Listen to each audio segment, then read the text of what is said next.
that he is part of the family from the mother's side, so he will not be able to do the postmortem, which is acceptable because of conflict of interest.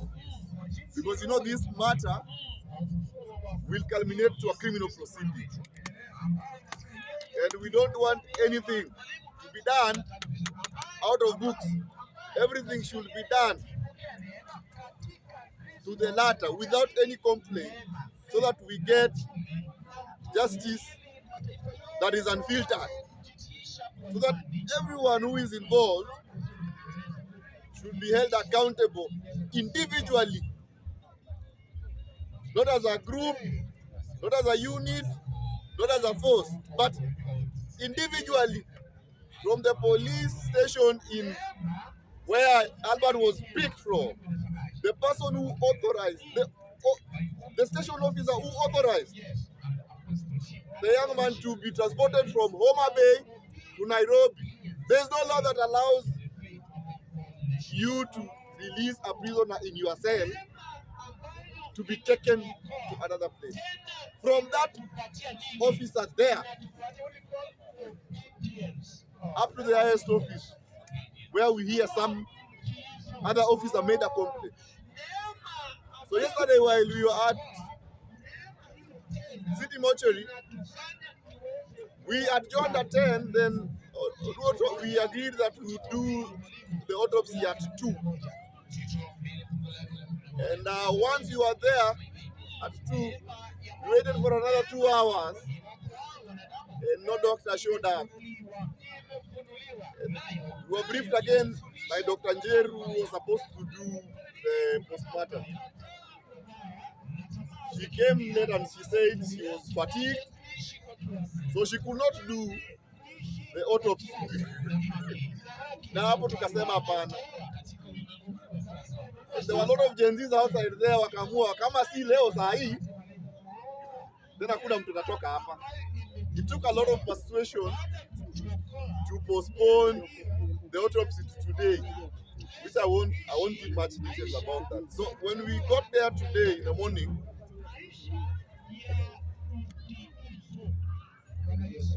Dr. Media, because Dr. Njiru had a postmortem going on in the morning, so hakufanya, hakukuwa around.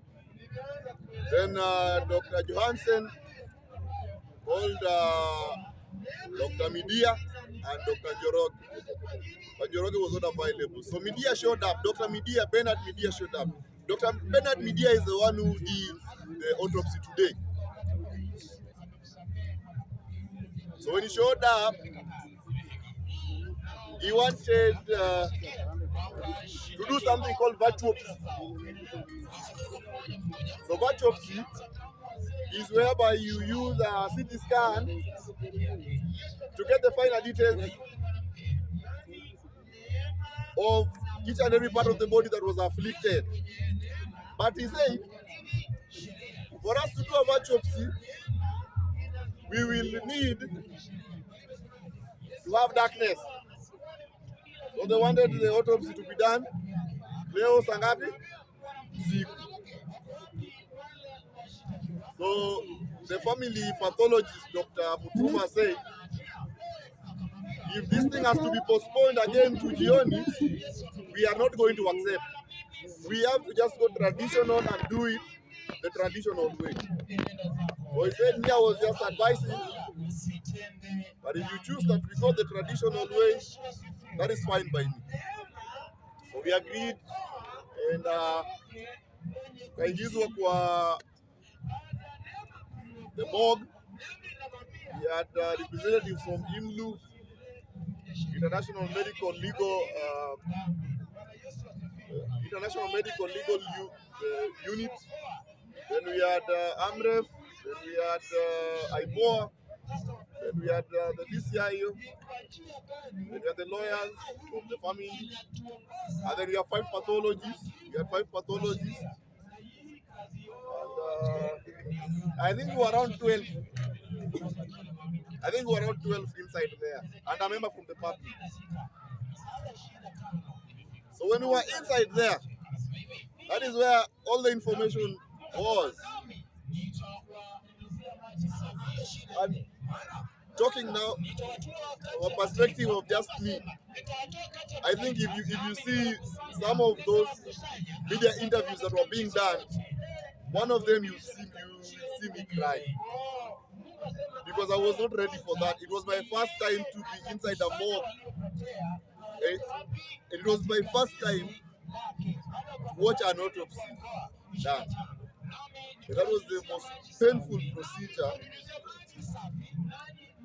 that human being is taken through. I'm even afraid I won't sleep tonight, but I hope I will sleep because what I saw, I have a picture in my face, and it is so disheartening to allow a citizen of this country to face such brutality. When Albert's dad got into the morgue to identify his son so that the procedure could begin, the old man wept like a child.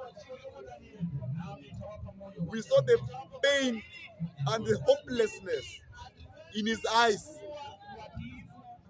We saw a man so devastated, a man that sees no future at all. I am saying this with a lot of empathy, and I just don't know how to mince my words, but today is the day I missed hope for this country. I didn't have a chance to see Albert yesterday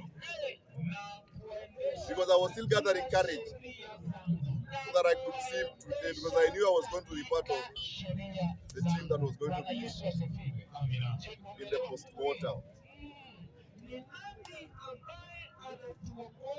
When now the examination started, and Dr. Media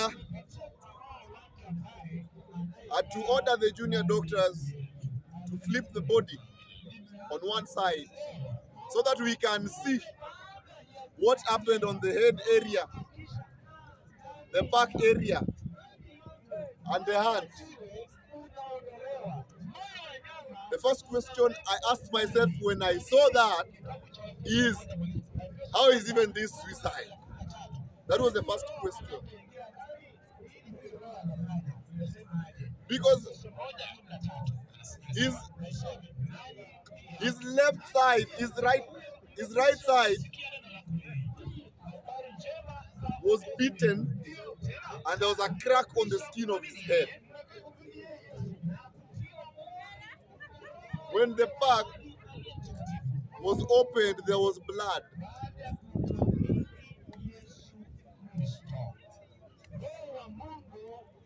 That was the most painful thing that even explaining would defeat. His hands on the side were having bruises, a show of someone maybe who was defending himself in his last moments of death.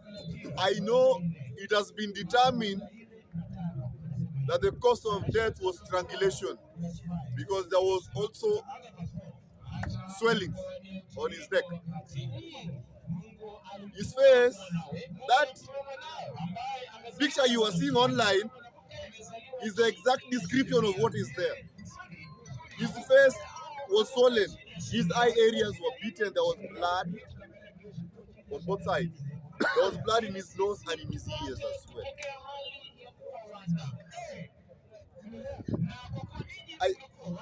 I don't know. It just looks like a horror movie. Let me stop there. I don't want to go much into that, because anyway, there's still an ongoing investigation to give us all the information that we need. There's still the toxicology report, which is not yet out, among other things. I know we'll get a detailed report, and when I get the report, I'll share with Victor here to give you. you. I know we'll have it probably the course of next week. But lastly, now before I leave,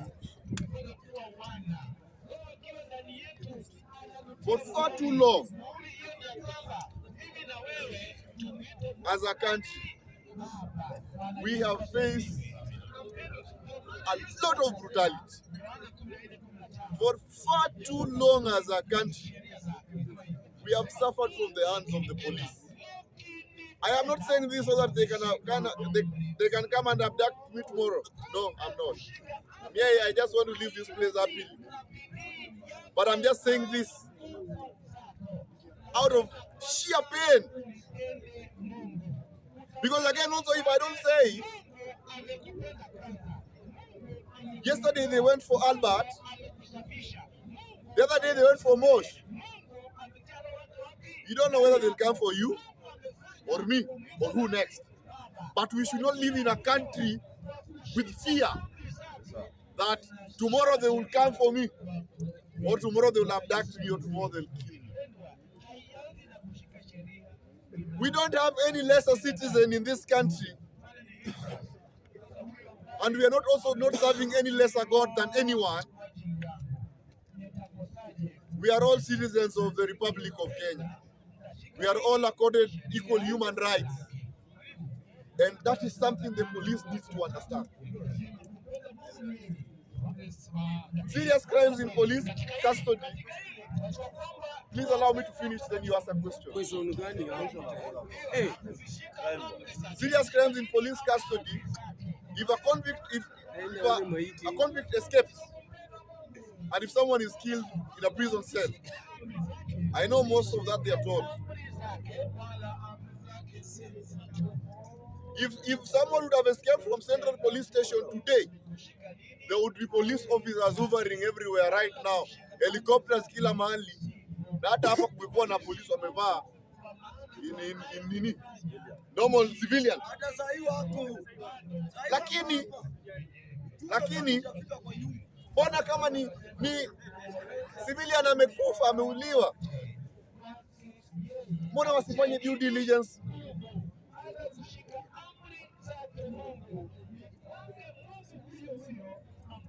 I am asking the investigative authorities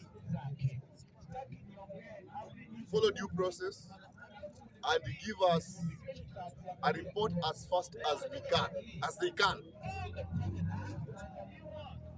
And we are promising that we are going to seek justice for Albert Ojwang. Come rain, come sunshine. We will do everything to give justice to Albert.